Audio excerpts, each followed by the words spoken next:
साथियों नमस्कार। मैं आर के अमोल अमोल 24 चैनल पर आपका हार्दिक हार्दिक स्वागत। आज कुछ राजनीतिक बातें, कुछ सामाजिक बातें, कुछ की गुलामी के संबंध में, देश के हालात के संबंध में चर्चा करेंगे।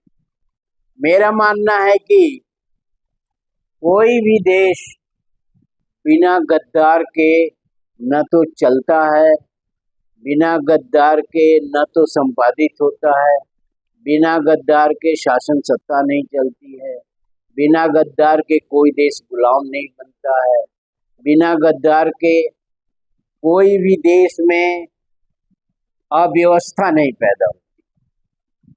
गद्दारों की बहुत बड़ी भूमिका है। और कुछ लोग कहते हैं कि हमको आपने गद्दार कह दिया, उनको गद्दार नहीं कहा, उनको गद्दार कह दिया। गद्दार से मतलब हमारा ना समझ लोगों से है, स्वार्थी लोगों से है, जो अपने स्वार्थ के लिए पूरे देश का बलिदान कर देते हैं। पूरे देश को, पूरी जनता को, पूरी शासन सत्ता को, पूरी चीजों को आग में झोंक देते हैं। कई बार आपने रीलों में देखा होगा, बहुत बड़े बड़े राजाओं को, बहुत बड़े बड़े राजघरानों को गद्दार बताया गया। सिंधिया बहुत बड़ी स्टेट थी, पटियाला स्टेट, ये अंग्रेजों के काम खा थे और इन्हें भी गद्दार की श्रेणी में ही रखा जाता है। इन्होंने अंग्रेजों की जितनी मदद कर सकते थे किया इन्होंने। झांसी की रानी को मरवाने में सिंधिया स्टेट का हाथ था। उन्होंने इस झांसी की रानी का पता बताया था अपने लोगों के थ्रू, अपने लोगों के जरिए। इसी तरह से तमाम जो है गद्दारों की एक लंबी फेहरिस्त है। हर स्टेट गद्दारी कर रहा था। हर जो छोटे मोटे रियासतें थी, राजा थे, वो गद्दारी कर रहे थे। और गद्दारी के बदले उनको बहुत बड़े बड़े इनाम दिए गए, रियासतों को सुरक्षा दी गई और तमाम चीजें जो है उनके लिए मुहैया करी गई, सुरक्षा मुहैया करी। उन्होंने जो चाहा वो उन्होंने उपलब्ध कराया। इसी संदर्भ में अंग्रेज कैसे आए, फ्रांसीसी कैसे आए, डच कैसे आए, पुर्तगाली कैसे आए, वो किसी अन्य वीडियो में मैं आपको बताऊंगा। लेकिन जो गद्दार थे अंग्रेजों के शासन के बाद, उनके बारे में बताया गया था। झलकारी बाई भी गद्दारों की वजह से मारी गई। हर जगह गद्दारी की वजह से 1857 का स्वतंत्रता संग्राम जो है वो पूरी तरह से विफल हुआ। तो गद्दारों की वजह से ही देश चलता है। पहले भी जब मुगल आए, मुसलमान आए, या अरबों से अरब आए, या कुछ भी जो आए, जो वापस चले गए, या सिकंदर आया, जो भी बाहरी चीज होती है वो गद्दारों के थ्रू ही होती है।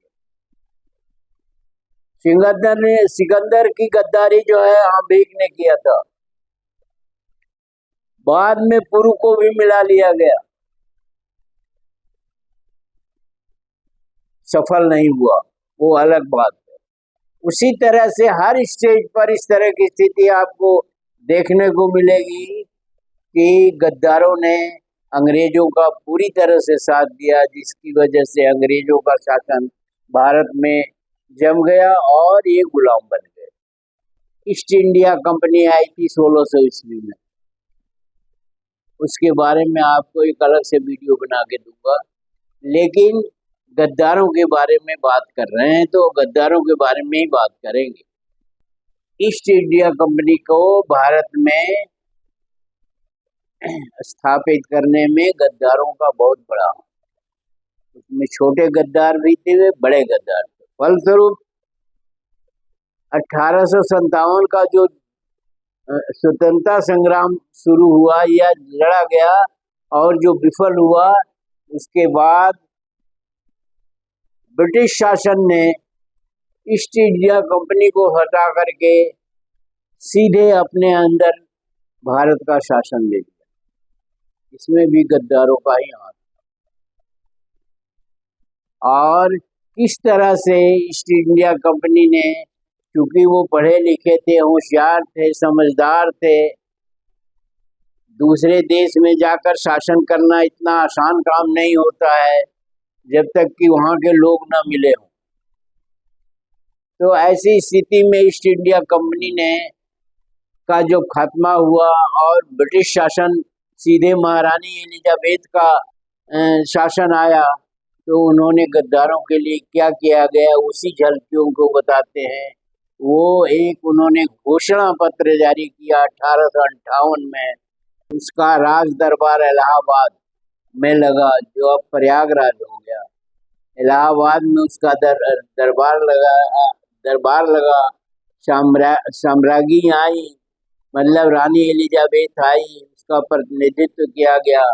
ईस्ट इंडिया कंपनी का शासन खत्म हुआ और सीधे ब्रिटिश सरकार के अंतर्गत जो है इस देश का शासन आ गया। वहां उन्होंने घोषणा पत्र जारी किया भारत के संबंध में।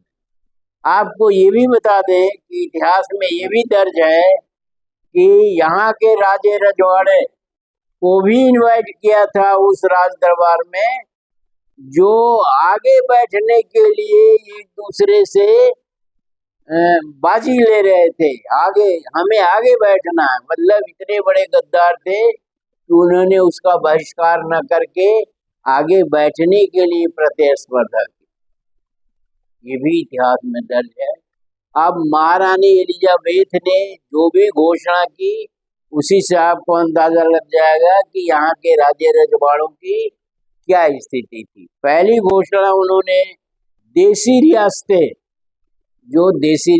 जगह जगह फैली हुई थी, जैसे लखनऊ के आसपास बहुत सारी रियासतें हैं, पहले भी रही होंगी, हम नहीं जानते, बलरामपुर, अनकापुर, इस तरह जूनागढ़, कश्मीर, तमाम रियासतें थी जिनके बारे में स्वतंत्रता मिलने के समय 365 रियासतें थी। देश पूरी तरह से रियासतों में बटा हुआ था। उन रियासतों के बारे में क्या कहा था महारानी एलिजाबेथ?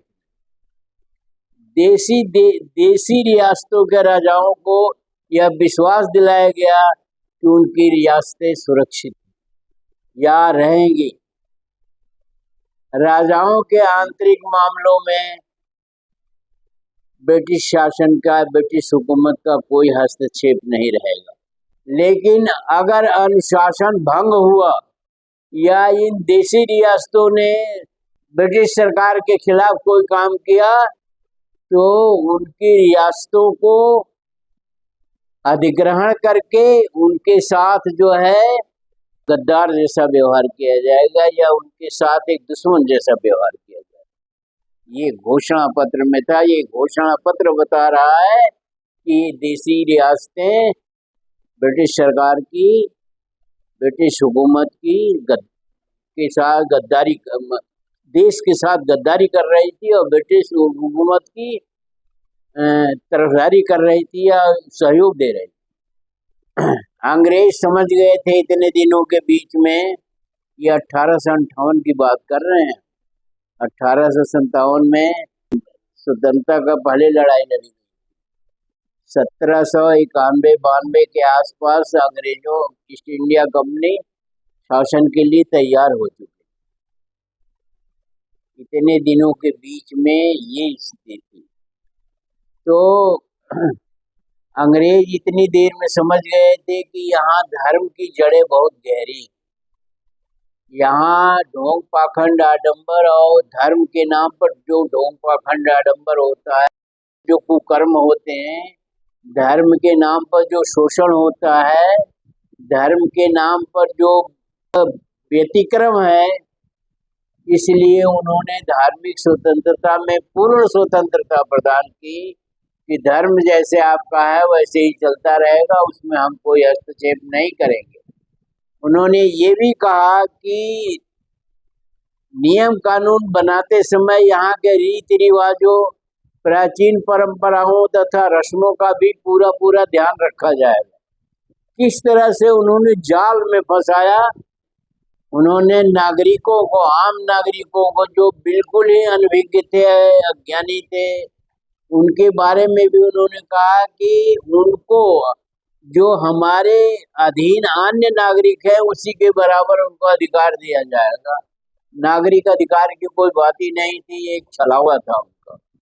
फिर उन्होंने ये कहा कि जो ईस्ट इंडिया कंपनी ने संधि किया है जिन रियासतों से, जिन राजाओं से, जिन लोगों से, उन संधियों का सम्मान किया जाएगा और वो बरकरार रहेंगे। वर्ग को उन्होंने धर्म का उनको अधिकार दे दिया गया, वो खुश हो गए।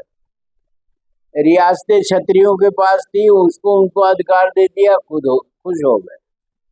और आम नागरिक में जो बनिए थे, जो व्यापार कर रहे थे, उनको भी व्यापारिक छूट दी गई या व्यापार करने का वो किया गया, वो भी खुश थे।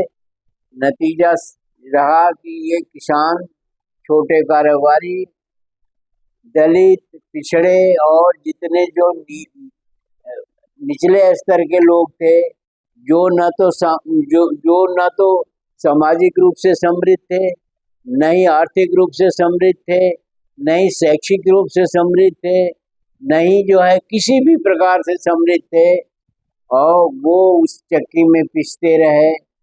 अकाले आई, बीमारियां फैली, तमाम चीज हो गया, लोगों का काफी बड़े पैमाने पर मृत्यु हुई, उसके बारे में कुछ भी कार्रवाई नहीं की गई।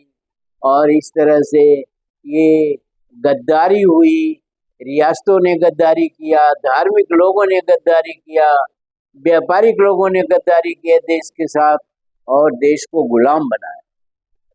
ये घोषणा पत्र जो है, महारानी विक्टोरिया का यह घोषणा पत्र प्रदर्शित करता है कि उनका शासन पक्का हो गया। और पक्का इस मामले में भी मैं बताया कि इन्होंने 200 वर्षों तक, 250 वर्षों तक शासन बिना स्थानीय लोगों के सहयोग के कतई नहीं चल सकता है और कतई नहीं हो सकता है।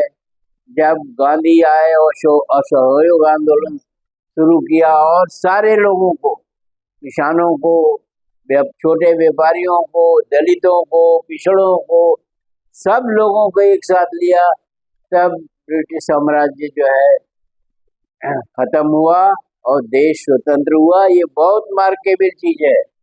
ये जो धर्म के लोग हैं, जिनके पास राजे रजवाड़े हैं, ये सब जो है गद्दार की ही श्रेणी में आते हैं और गद्दार है। ये धार्मिक लोग, ये बड़े बड़े व्यापारी, ये सब उनके अधीन हो गए, देश अधीन हो गए। वीडियो को ध्यान से पढ़िए, समझिए उसको, कमेंट बॉक्स में मुझे भी समझाइए।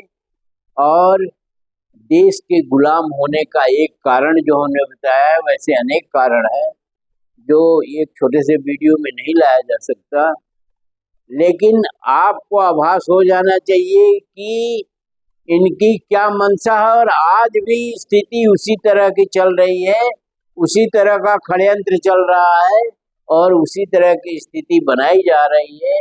इसको भी ध्यान में रखिएगा। चैनल को सब्सक्राइब न किया हो तो उसे सब्सक्राइब करें और वीडियो को शेयर और लाइक करना ना भूलें। धन्यवाद। जय भारत, जय संविधान।